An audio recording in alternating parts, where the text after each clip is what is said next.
Welcome back दोस्तों। कैसे हैं आप लोग। तो दोस्तों आज मैं एक्सप्लेन करूंगा सन 2010 में आई एक मूवी द फाइनल को, जो कि एक हॉरर थ्रिलर मूवी है। इस मूवी की IMDb रेटिंग है 5.4 out of 10 and Rotten tomatoes में ये 13% फ्रेश है with an audience score of 33%। सो अब बिना देरी करे चलते हैं सीधा एक्सप्लेनेशन की तरफ।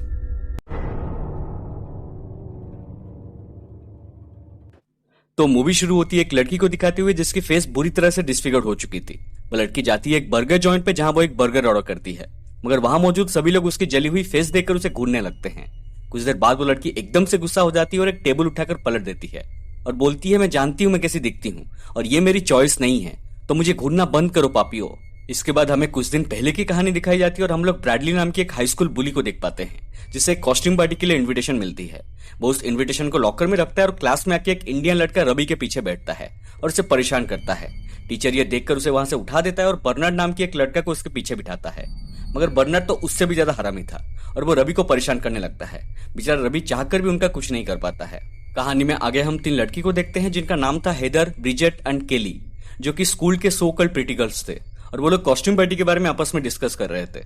वहां हम लोग डेन नाम की एक और लड़की को देखते हैं जो एक ट्रिपलेट को कॉस्ट्यूम पार्टी में अपनी प्लान के बारे में बताता है। दोस्तों स्कूल में बहुत जन को ये कॉस्ट्यूम पार्टी के लिए इनविटेशन मिला होता है, मगर किसी को भी ये नहीं पता था कि ये पार्टी ऑर्गेनाइज कौन कर रहा है। वो लड़कियां एमिली नाम की एक लड़की को लॉकर के पास देखते हैं और उसे टॉन्ट मार के उसका मजाक उड़ाने लगते हैं। एमिली रोने लगती है और वहां से भाग जाती है। दोस्तों मूवी में आगे बढ़ने से पहले मैं आपको थोड़ी सी जानकारी दे देता हूं ताकि आपको समझने के लिए आसानी हो। सो बेसिकली मूवी में एक आउटकास्ट ग्रुप है जिसके 5 मेंबर्स हैं, डेन, रवि, एमिली, जैक और एंडी। ये लोगों को स्कूल में कॉन्स्टेंटली बुली किया जा रहा था। ये लोग चाहकर भी कुछ नहीं कर पाते थे क्योंकि ये लोग कमजोर थे। इसके बाद हम लोग डेन को देखते हैं जो जैक के साथ मिलकर अपने फार्म हाउस में एक बियर ट्रैप बिठाता है। यहाँ हमें पता चलती है कि ये कॉस्ट्यूम पार्टी और कोई नहीं बल्कि डेन ऑर्गेनाइज कर रहा है और ये आउटकास्ट ग्रुप उनके बुलीज के लिए कुछ सिनिस्टर प्लान कर रहे हैं। इसके बाद कैंटीन में हम लोग डेन और उसके ग्रुप को देखते हैं जो कॉस्ट्यूम पार्टी के लिए प्लानिंग कर रहे थे। तभी उन हरामी लड़कों में से एक रवि के ऊपर एक दूध का पैकेट फेंकता है। रवि उस पैकेट को उठा के उसे वापस करने जाता है, मगर वो लोग उसका मजाक उड़ा के उसे अब्यूज करते हैं। इसके बाद वहां कर्टिस नाम की एक लड़का आता है जो कि डेन और बाकी लोग को उसके एक वीडियो शूट में बुलाता है। कर्टिस आउटकास्ट ग्रुप का एक मेंबर तो नहीं था, मगर वो एक अच्छा लड़का था और उनका एक अच्छा दोस्त था। नेक्स्ट सीन में हम लोग देखते हैं कि सब लोग कर्टिस के वीडियो शूट में पहुंच जाते हैं। वहां रवि अपना कैमरा लाया होता है क्योंकि वो कर्टिस के बिहाइंड द सीन मूवमेंट्स को कैप्चर करने वाला था। वो कैमरा का लेंस साफ करने वॉशरूम में जाता है, मगर वहां ब्रैडली और बर्नार्ड पहुंच जाते हैं। वो लोग रवि को वॉशरूम में अकेला पाकर उसे पकड़ के मारने लगते हैं और उसके कैमरा को तोड़ देते हैं। तभी डेन वहां पर आता है और देखता है कि रवि का कैमरा टूटा हुआ है। वो पूछता है क्या तुम लोगों ने इसका कैमरा तोड़ा है। ब्रैडली बोलता है मैं ही तोड़ा हूं, क्या कर लेगा तू। ये कह के वो बिना वजह डेन को मारने लगता है। मतलब निहायती हरामी लड़के हैं। इसके बाद हम लोग क्लास में माइल्स नाम की एक लड़के को देखते हैं जो कि हरामी गैंग का एक और मेंबर था। माइल्स आंटी का एक किताब लेता है और उसमें थूक के उसे वापस करता है। कैंटीन में हम लोग रवि को देखते हैं जो अपने कैमरे के लिए कर्टिस से माफी मांगता है। कर्टिस बोलता है कि इसमें तुम्हारा कोई गलती नहीं है और वो ब्रैडली को देख के बोलता है कि तुम यहीं रुको, मैं अभी आया। और वो ब्रैडली को कन्फ्रंट करता है और कहता है कि मेरे दोस्तों को अकेला छोड़ दो, और उनके बीच में जोरदार लड़ाई हो जाती है। नेक्स्ट सीन में हम लोग डेन और जैक को देखते हैं जो कि आज रात होने वाली कॉस्ट्यूम पार्टी की तैयारी करते हैं। फिर वो अपने बाकी दोस्तों के साथ बैठकर उनकी हेल्थ से भी बदतर लाइफ की स्टोरी शेयर करते हैं। दोस्तों आउटकास्ट के मेंबर्स स्कूल में हर दिन बुली होते थे, जिससे उनके दिमाग में नफरत और जहर इतना भर गया था कि वो लोग ये कॉस्ट्यूम पार्टी ऑर्गेनाइज करके उस हरामी गैंग से बदला लेने का फैसला किए थे।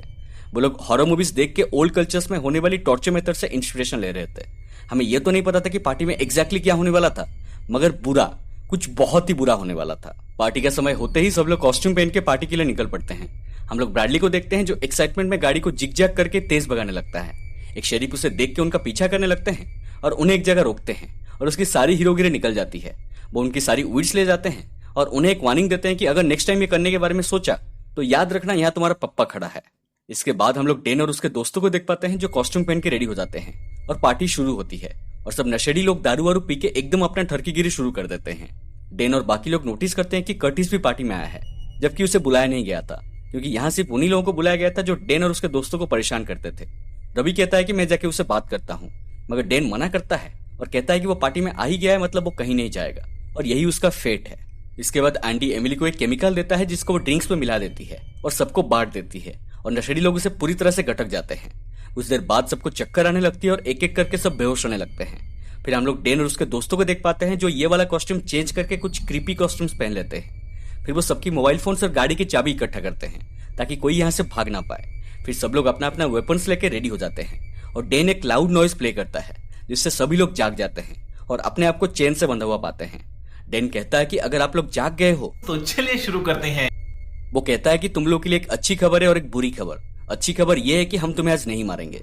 बुरी खबर यह है कि अंत तक तुम सोचोगे कि काश हम मर गए होते। ये सुनकर माइल्स इसे एक बेहुदा हैलोवीन प्रैंक समझता है और उनका मजाक उड़ाने लगता है, मगर तभी जैक एक कैटल गन से उसकी मुंह और घुटने में शूट करता है, जिससे वो बुरी तरह से जख्मी हो जाता है।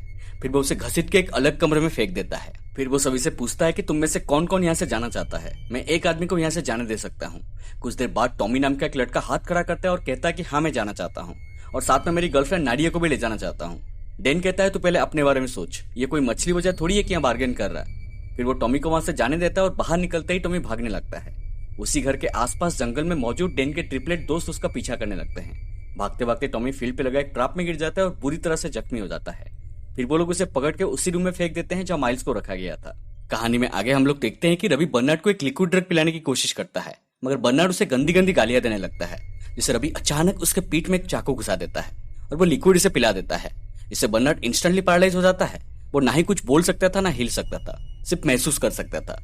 फिर रवि वहां से चला जाता है और जाते जाते कर्टिस के साइड में एक चाबी गिरा देता है ताकि वो वहां से भाग सके। इसके बाद एमिली एक टूल बैग लेके बर्नार्ड के पास आती है और लंबे लंबे नीडल्स निकाल के उसके गले और चेस्ट पर घुसा देती है, जिससे वो तड़पने लगता है। फिर वो उससे भी उठा के उस कमरे में फेंक देती है। कुछ देर बाद कर्टिस उस चाबी से खुद को आजाद करने में कामयाब हो जाता है और वहां से भागने लगता है। डेन उसके ऊपर गोली चलाता है, मगर रवि उसे धक्का मार के नीचे गिरा देता है, जिससे डेन गुस्सा होकर उन्हें धोखा देने के लिए रवि को स्टॉप करके मार डालता है। इधर कर्टिस भागने लगता है और ट्रिपलेट्स उसका पीछा करने लगते हैं। कुछ दूर जाने के बाद कर्टिस को एक शरीफ दिखता है और हेल्प हेल्प चिल्लाते हुए उनके पास वो भागने लगता है। वो ऑफिसर उसकी बातों को समझ नहीं पाते और उसे पीछे हटने बोलते हैं। तभी ट्रिपलेट्स उनके ऊपर गोलियां चलाते हैं, जिससे वो शरीफ को गोली लगती है और कर्टिस बच जाता है। कर्टिस वो ऑफिसर का गन लेके उधर से भाग जाता है। फिर हम लोग देखते हैं कि हेदर उनका नेक्स्ट विक्टिम है। एमिली हेदर को बांध के उसके फेस पर एक पेस्ट लगाती है। ब्रिजेट ये देख के पूछती है कि तुम लोग हेदर के साथ क्या कर रहे हो। डेन कहता है कि एक स्पेशल टाइप का पेस्ट है जिसपे कुछ टॉक्सिक केमिकल्स मिलाया गया है। इसे लगाने से पहले स्किन थोड़ा थोड़ा जलने लगेगा, फिर ये पूरी तरह से स्किन को खा जाएगा और ये पूरा प्रोसेस बहुत ही ज्यादा दर्दनाक है। फिर वो बाहर से भी एकदम घिनौनी दिखेगी जैसे वो अंदर से है। ब्रैडली कहता है कि तुम लोग कायर हो इसलिए मास्क के पीछे छुपे हुए हो। डेन कहता है कि एक मास्क नहीं है बल्कि एक रिफ्लेक्शन है जिसमें तुमने मुझे बदल दिया है। मैं वो मॉन्स्टर हूँ जिसे तुम सब मिलकर क्रिएट किए हो। फिर ब्रैडली उसे उसका मास्क उतारने बोलता है, जिसे वो मास्क उतार के उसका चेहरा सबको दिखाता है और बाकी लोग भी ठीक ऐसे ही करते हैं। इस तरफ भागते भागते कर्टिस एक आदमी के घर तक पहुंचता है जिसका नाम था पार्कर। पार्कर उसके हाथ में गन देख के उसे हाथ ऊपर करके पीछे हटने बोलता है। कर्टिस बोलता है कि मुझे हेल्प चाहिए क्योंकि कुछ लोग मेरे दोस्तों को मारने वाले हैं, मगर पार्कर उसके बातों पर भरोसा नहीं करता और उसे लगता है कि एक चोर है। वो उसके सर पर वार करके उसे बेहोश कर देता है और उसे लेके एक चेयर पर बांध देता है। इधर ब्रिजेट अपनी पिछली बिहेवियर के लिए एमिली से माफी मांगती है और कहती है कि प्लीज हमें जाने दो। एमिली कहती है कि मैं तुम्हें जाने दूंगी, लेकिन बदले में तुम्हें मेरा एक काम करना होगा। तुम्हें ब्रैडली के सारे उंगलियां काटने होंगे, इसके बाद तुम यहाँ से जा सकती हो। फिर वो उसे एक कटर देती है और उसकी सारी उंगलियां काटने बोलती है, मगर ब्रिजेट मना करती है और कहती है कि मैं किसी को चोट नहीं पहुंचा सकती। एमिली कहती है कि मगर ब्रैडली अपने आप को बचाने के लिए तुम्हारी उंगलियां जरूर काट सकता है। फिर वो ब्रैडली को ब्रिजेट की उंगलियां काटने बोलती है, जिसके बदले वो उससे यहाँ से जाने देगी।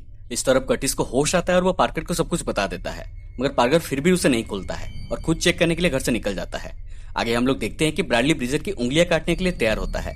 ब्रिजेट रोते हुए उसे रुकने बोलती है, मगर ब्रैडली बोलता है कि मुझे ये करना पड़ेगा, नहीं तो वो लोग मुझे भी चोट पहुंचाएंगे। वो उसकी एक उंगली काट देता है, जिससे उसको भयानक दर्द होता है। डेन उसे उसकी बाकी उंगलियां काटने बोलता है, जिससे ब्रैडली उसकी दूसरी उंगली भी काट देता है। फिर एमिली ब्रिजेट से कहती है कि अब भी तुम्हारे पास मौका है, अगर तुम चाहते हो कि ब्रैडली रुक जाए तो तुम्हें उसकी सारी उंगलियां काटनी पड़ेगी। वो ये करने के लिए मान जाती है, मगर आखिरी मोमेंट में वो कटर को फेंक देती है और कहती है कि मैं मेरे दोस्तों को चोट नहीं पहुंचा सकती। फिर एमिली उसके फेस पे वही पेस्ट लगाती है जो पहले हेदर को लगाया गया था, जिससे धीरे धीरे उसकी फेस जलने लगती है और वो दर्द से तड़पने लगती है। दूसरी तरफ हम लोग पार्कर को देखते हैं जो उस फार्म हाउस के पास पहुंच गया था, मगर अचानक वो एक ट्रैप में फंस जाता है और खुद को बुरी तरह से जख्मी कर लेता है। तभी ट्रिपलेट में से एक लड़का उसे चेक करने के लिए आता है, मगर तभी पार्कर उसके ऊपर गोली चला के उसे मार डालता है। इस तरफ कर्टिस खुद को आजाद करने में कामयाब हो जाता है और पुलिस को कॉल करके इन्फॉर्म कर देता है। इधर डेन ब्रैडली से कहता है कि तुम मुझे बचपन से टॉर्चर करते आए हो और आज मैं तुम्हारी जिंदगी की सारी खुशियां छीन लूंगा। आज के बाद ना तुम कभी सेक्स कर पाओगे ना फुटबॉल खेल पाओगे। ये कह के वो उसके स्पाइनल कॉर्ड में चाकू घुसा के उसे काट देता है, जिससे वो इंस्टेंटली पैरालाइज हो जाता है। इधर गोली की आवाज सुन के दूसरा ट्रिपलेट पार्कर के पास आता है, मगर पार्कर उससे भी मार डालता है। तभी कर्टिस वहां पर पहुंचता है और पार्कर कहता है कि मैंने 2 लोगों को मार दिया है, तुम जाओ और तुम्हारे दोस्तों को बचाओ। कहानी में आगे एंडी रिक्स का जीप काटने वाला होता है, मगर तभी कर्टिस वहां पर पहुंच जाता है और कहता है तुम उसे जाने दो, नहीं तो मैं तुम्हारे ऊपर गोली चला दूंगा। डेन कहता है तुम एक अच्छे लड़के हो और हम तुम्हें चोट नहीं पहुंचाना चाहते हैं, तुम प्लीज यहाँ से चले जाओ। कर्टिस बोलता है तुम सबको जाने दो, नहीं तो मैं सच में मार दूंगा। डेन कहता है ठीक है मार दो, वैसे भी आज के बाद कोई जीने का प्लान नहीं है हमारा।